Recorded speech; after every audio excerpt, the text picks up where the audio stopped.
Hey folks, David Spates here. There are very few things that scare me in life. Besides sharks, wild bears, and women during that time of the month, I'm cool.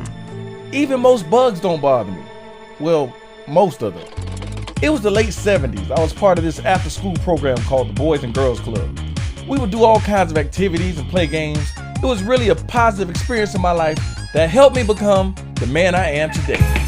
Back then, like most of the kids in my neighborhood, I had a huge afro and all the white girls used to love to touch it. At playtime, all the boys would get together and play a game called War. We would split into two different teams and basically throw things at each other. Yeah, I know, not the safest game we could have played. First, we would have to collect ammunition, which usually consisted of pine cones and hard dirt in the shape of rocks.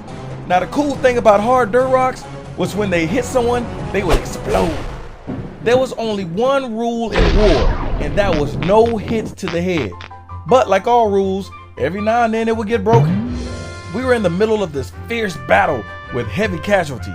Now, my team kept a stash of ammunition in the top of a short cinder block wall. Whenever someone would run out of things to throw, they would just run back to the cinder brick wall, reach into one of the holes on top, grab some more ammo and run back into battle. Now, I had just killed a couple of kids, so the rest of his team was out to get me.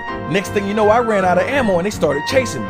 I headed straight for the wall as fast as I could, reached in the hole and grabbed a handful of ammo. Now, I knew they were right behind me, so I decided to just throw everything I had in my hand at them. I pulled my arm back to throw and unleash my nuclear bomb of weapons, but I could feel something moving all over my hand.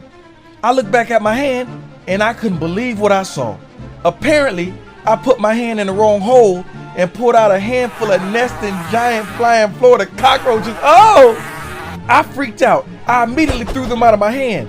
They sounded like a swarm of bees as they flew through the air. Now, the thing about flying roaches is that they don't fly very far, and these particular flying roaches were no different. After their brief initial flight, they all decided to quickly land in my afro.